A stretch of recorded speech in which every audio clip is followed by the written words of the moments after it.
quick disclaimer. Everything in this video and all of my videos are my opinion based on detailed research that I perform. That said, I would recommend doing your own research before you make up your mind. Thank you. Is Prince Harry a narcissist? This is a very common question I get on this channel, and honestly, a very reasonable one. Jack and I were emailing each other prior to January the 6th, where I warned him that his platform was allowing a coup to be staged. That email was sent the day before, and then it happened, and I haven't heard from him since. Years ago, Prince Harry used to be one of the most popular royals. He and his brother, along with Catherine, had wonderful chemistry. Royal photographers and journalists truly enjoyed being on engagements with him. I mean, Harry was the most popular member of the royal family as far as this newspaper was concerned. And as far as I was concerned, if you went on a tour with Harry, it was fun. He was always jovial and made the most of his role, especially when it came to his work in Africa.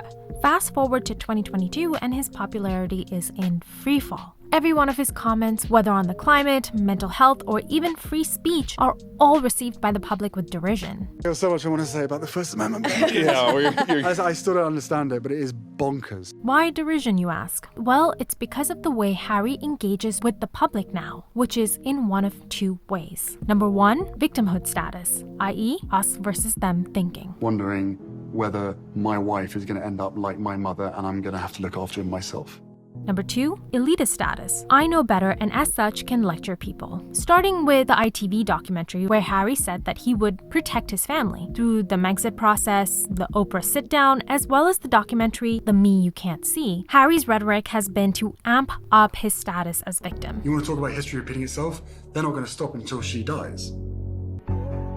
Potentially lose another woman in my life.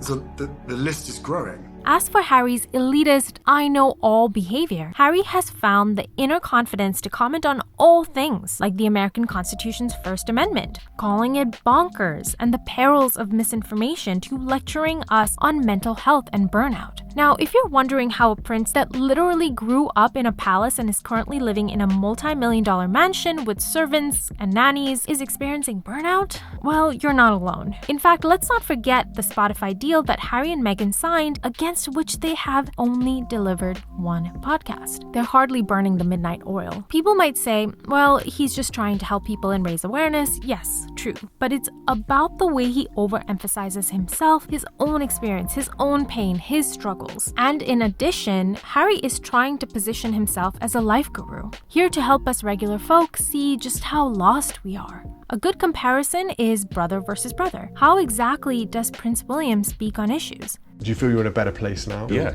I became a dad in 2017 for the first time. Congratulations. Thank you. I grew up without my father, and I've not had a father to look up at, and now I've got a child, looking up at a father, and I don't really know how I'm dealing with this, and I really struggled with my emotions at that time. And things come out of the blue that you don't ever expect, or that maybe you think you've dealt with. And so I can completely relate with what you're saying about children coming along. It's one of the most amazing moments of life, but it's also one of the scariest. Just say your dad would be very proud of you. He would. And your mum would. Yeah, I appreciate that.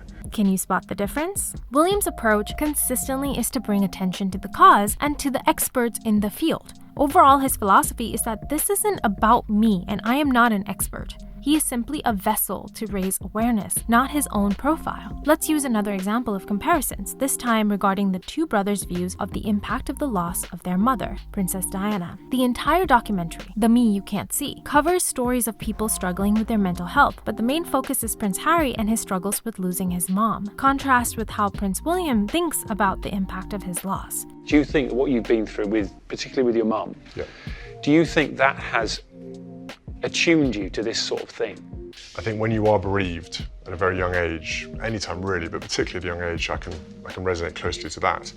You feel pain like no other pain, and you know that in your life it's going to be very difficult to come across something that's going to be even worse pain than that. But it also brings you so close to all those other people out there who have been bereaved. So you instantly, when you talk to someone else, you can almost see it in their eyes sometimes.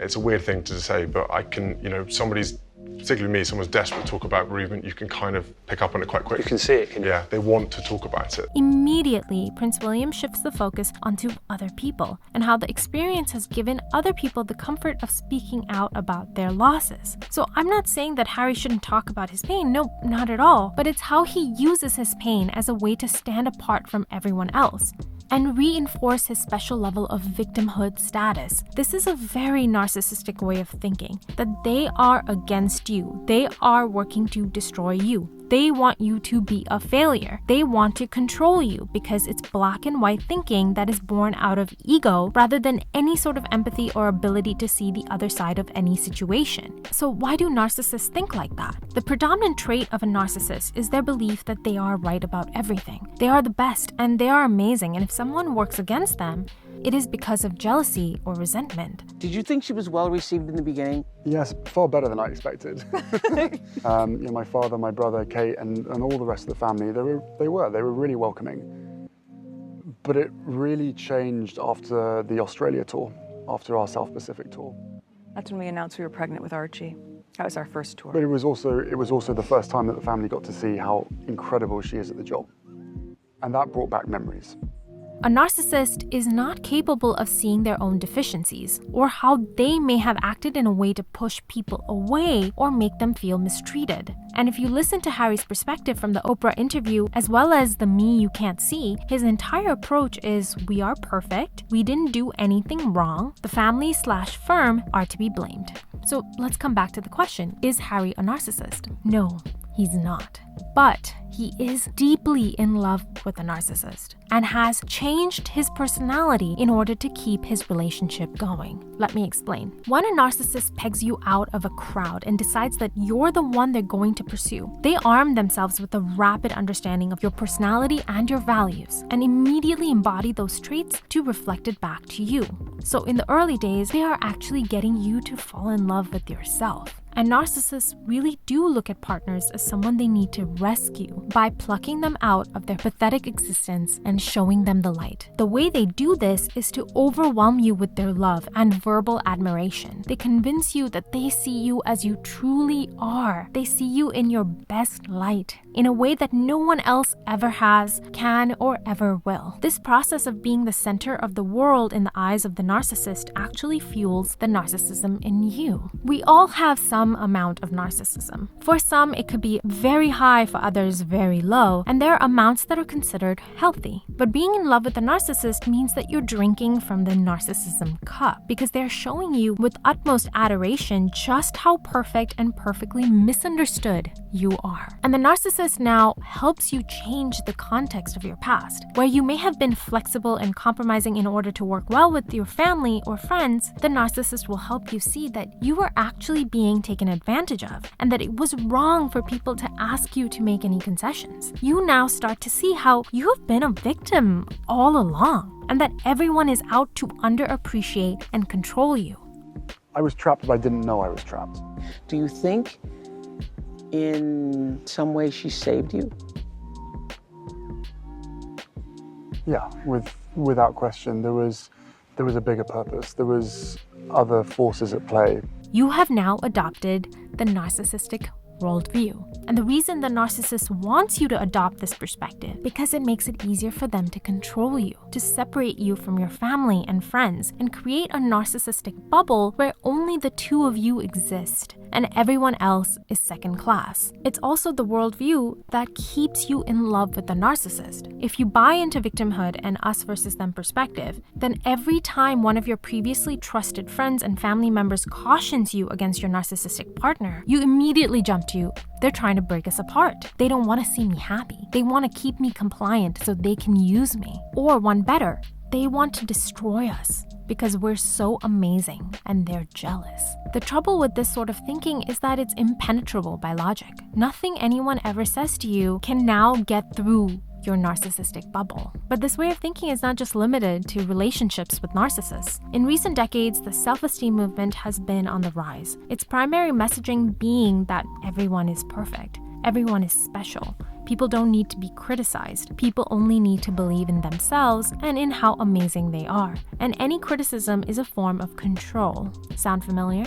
On Twitter, I came across an amazing quote that talks about the importance of recognition of your own insignificance. And this sounds like a strange thing to say, but realizing that you are not the center of everyone's focus, you are not the most important person in the room, is actually very freeing. This is the philosophy that Her Majesty the Queen and Prince William and Catherine take, recognizing the attention on them is less about them as individuals and more so about the ideals they embody. This is the primary difference between celebrity and royal thinking. In marrying Meghan Markle, Prince Harry ended up subscribing to the celebrity approach, making every conversation about him in an effort to grow his own brand. But every time he comes out and speaks, the public collectively roll their eyes and wonder if he has any humility to recognize that there are so many things in this world that he doesn't know or understand, and that he and Meghan aren't these mega superstars that the royal family wants to hunt and destroy, fueled by their ravenous jealousy and racism, that they are not in fact the center of the universe. There's an incredible quote from Avatar in a scene between one of my favorite characters of all time, Uncle Iroh, and his nephew. Zuko, you must let go of your feelings of shame if you want your anger to go away. But I don't feel any shame at all. I'm as proud as ever. Prince Zuko, pride is not the opposite of shame, but its source. True humility is the only antidote to shame. Humility is the answer to a lot of our struggles in life, and it is the answer to Prince Harry and his struggles with his public perception. Or even the humility of recognizing that maybe both parties are to be blamed. That in a family, love, respect, and harmony come from a willingness to recognize your own part in the problems and make concessions and inroads. But narcissism is the easier path, since it is a contact high. Why would Harry want to recognize his own mistakes when he can simply blame others for being jealous and continue to stay in the narcissistic bubble with Meghan? Thank you for watching, everyone. Please keep your questions about narcissism coming. You can comment here or message me on Twitter or Instagram. Also, a few months ago, I did publish a deep dive on the differences between Harry and William, especially when it came to dealing with grief. So please do check it out. Lastly, if you're interested, I do have a full playlist where I analyze narcissism, so do check that out as well. Thank you for watching, and I'll see you next time.